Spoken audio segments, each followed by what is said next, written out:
السلام عليكم ورحمة الله وبركاته. أعوذ بالله من الشيطان الرجيم. بسم الله الرحمن الرحيم.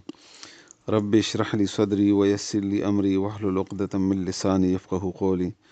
سبحانك لا علم لنا إلا ما علمتنا إنك أنت العليم الحكيم. رب زدني علما.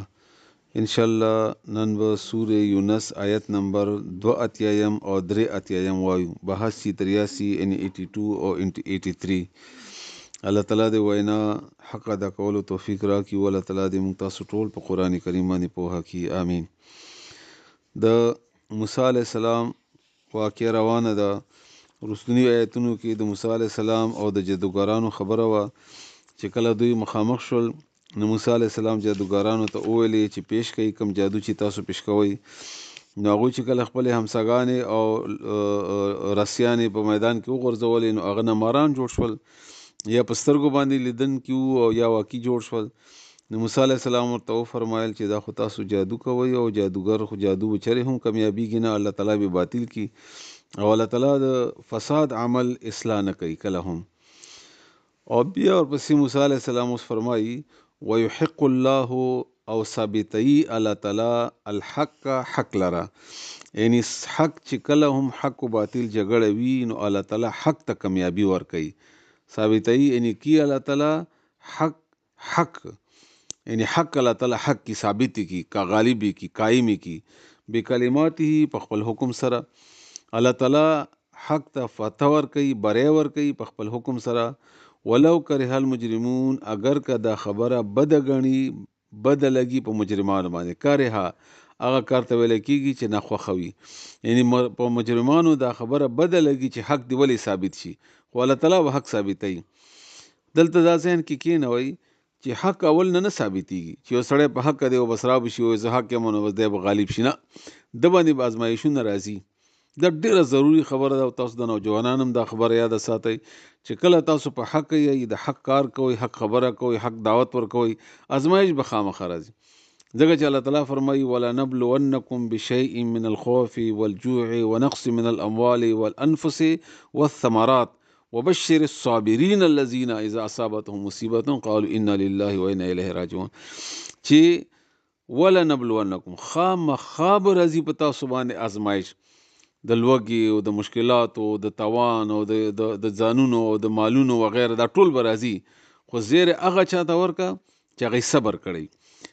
ابراهیم علیه السلام څومره عمر او په دې عمر کې ټول عمر تکلیف تیر کو، ازمایشونه، بادشاه سره مقابله، پلار سره مقابله، قوم سره مقابله، ور سره مقابله، آخري خزه بلا پرېده او بچی حلال کړه. دا ټول کې کامیاب شو. الله تعالی ورته ویلي چې زه تا امام جوړوم. بیا همدغه څنګه رسول الله صلی الله علیه وسلم زندگی و، تکلیف دې ترینه زندگی و، خو غالب دغه خلق شول. رسول الله صلی الله علیه وسلم غالب شو، ابراهیم علیه السلام غالب شو، حق ثابت شو. همدغه رنګ چرته هم چې کیږي نو دا ذهن کې یاد ساتئ چې حق مطلب دا نه دی چې کني بس ته په حق کوي نو بس اول نه ورځ نه وتا د پر غټي نه، ازمایش پی او چې څومره ته په ډیر حق باندې دومره به سخت ازمایشونه راځي. نو بیا د قوم څوک فما امن لموسی، فما آمنا بس ایمان را نوړو لموسی په موسی علیه السلام باندې الا مگر ذریه اولاد، د لفظي معنی د دې اولاد دی، اصل کې او څو نوجوانان من قومه دغه د قوم نه، کم عمر 60 کالو کم عمرونو تاریخي روایت دي، خو نوجوانانو یو څو چې دی په موسی علیه السلام باندې ایمان راوړو. نو ایمان ویلی را نوړو علی خوف د يرنا، د څه شي يرنا؟ د فرعون، من فرعون و ملئهم، د فرعون او د سردارانو نه، ځکه چې فرعون خو ظالم او جابر بادشاه و، سزاګانې به ورکولې. او فرعون باره کې په سوره فجر کې الله تعالی فرمایي وفرعون ذی الاوتاد، فرعون د میخونو ولا، میخونو دوه معنی مفسرینو کړي، یو دا چې ډیره مضبوطه بادشاهي و، دویمه دا چې د مجرمانو ته سزا ورکول نو میخونه به پکې ټک وهل، میخونه سره به دیوال سره به درول، میخونه به پکې وهل.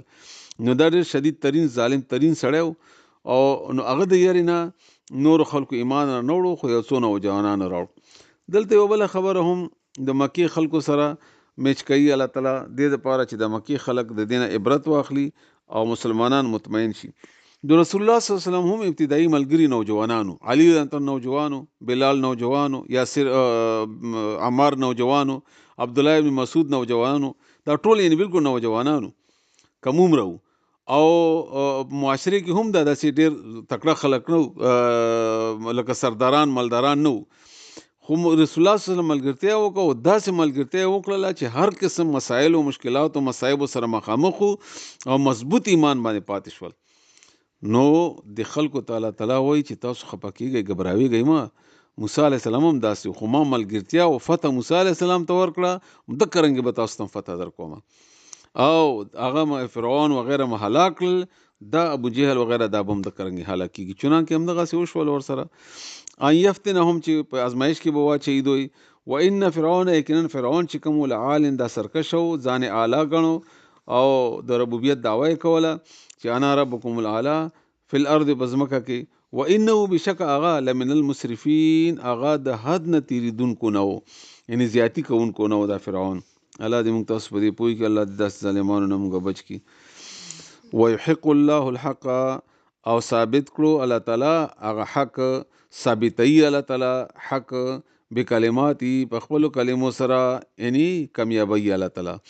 ولو کرہ المجرمون اگر که بد لګي دا خبره په مجرمانو فما آمن بس ایمان را نوړو لموسی په موسی علیہ السلام باندې الا ذریه مگر اولاد یسوع کی نوجوانان من قومه د قومنا علا خوف د یرینا ان وجه د یرینا من فرعون د فرعون وملئهم او دغه د سردارانو نه د څه یره ان یفتنهم چې دی به فتنې کې واچي ازمایش کې به واچي جیلونه وغیره سزاګانې به ورکي. و ان فرعون او بشک فرعون چې لعال سرکشو فی الارض پزمکه کې و انه او بشک ده ان فرعون لمن المسرفین د حد نه تیریدونکو نه